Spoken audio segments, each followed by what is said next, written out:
नमस्कार। आज बात करते हैं उन अदृश्य धागों की जो हमारी जिंदगी को बुनते हैं, हमारे मानवीय मूल्य। ये वो गहरी मान्यताएं हैं जो हमारे हर काम, हर फैसले को दिशा देती हैं, भले ही हमें इसका एहसास हो या ना हो। तो चलिए इसे और गहराई से समझने की कोशिश करते हैं। तो आज का हमारा सफर कैसा रहेगा, एक नज़र उस पर डालते हैं। हम 4 हिस्सों में इस पूरी बात को समझेंगे। सबसे पहले हम मूल्यों की बुनियाद को समझेंगे, फिर ये जानेंगे कि ये आते कहाँ से हैं। इसके बाद हम देखेंगे कि आज की दुनिया में इन्हें किन चुनौतियों का सामना करना पड़ रहा है, और आखिर में हम ये जानेंगे कि इन जड़ों को फिर से कैसे मजबूत किया जा सकता है।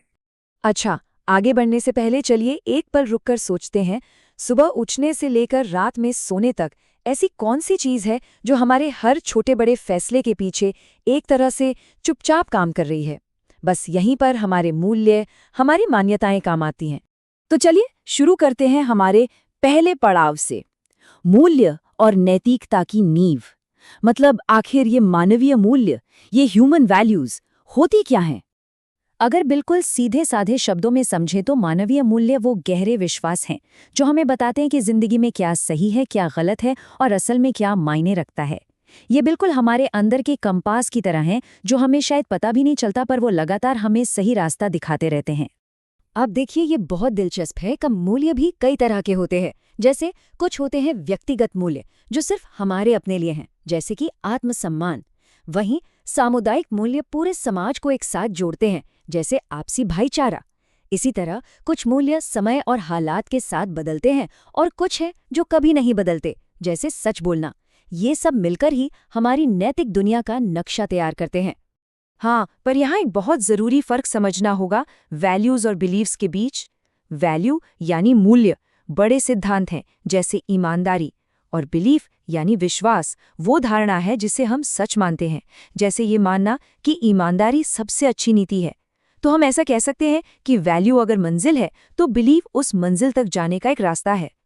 तो सवाल ये उठता है कि ये मूल्य, ये वैल्यूज़ आखिर आते कहाँ से हैं? चलिए अब अपने दूसरे पड़ाव की तरफ चलते हैं और पता लगाते हैं कि हमारे मूल्यों के सोर्स क्या हैं।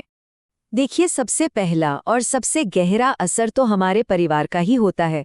परिवार ही तो हमारी पहली पाठशाला है, जहां हम अपने बड़ों को देखकर सीखते हैं, है ना? इसी को तो रोल मॉडलिंग कहते हैं।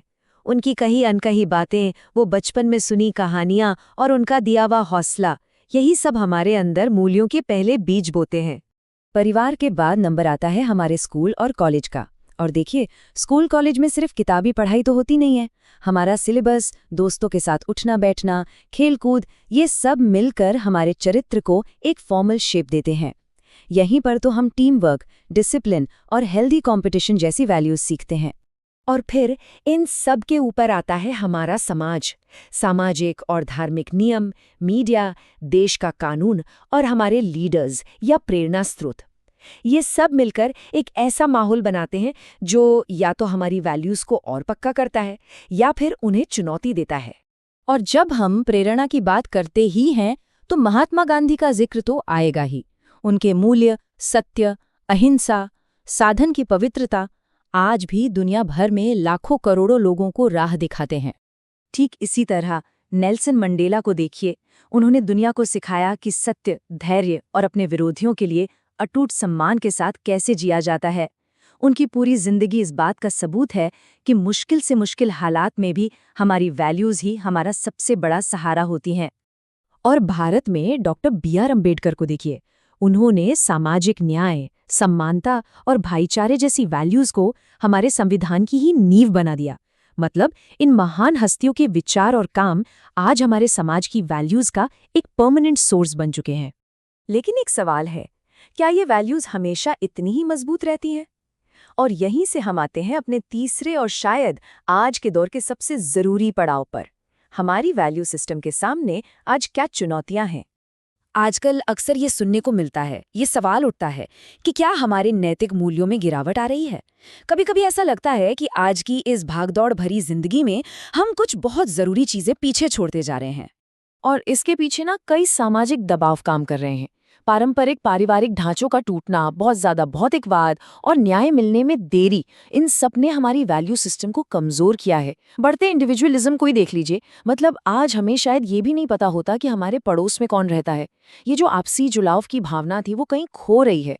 और इन सब में एक बहुत बड़ा और सच कहूं तो एक कॉम्प्लेक्स रोल है सोशल मीडिया का। ऑनलाइन दुनिया में मिलने वाली गुमनामी, ध्यान का भटकाव, साइबर बुलिंग का बढ़ता खतरा और गलत जानकारी का फैलाव, ये सारी चीजें हमारे नैतिक बर्ताव के लिए एक बहुत बड़ा खतरा बन गई हैं। तो क्या इसका मतलब ये है कि सब कुछ खत्म हो गया है, उम्मीद नहीं बची? नहीं, बिल्कुल नहीं। और इसीलिए अब हम अपनी चर्चा के आखिरी पड़ाव पर आते हैं।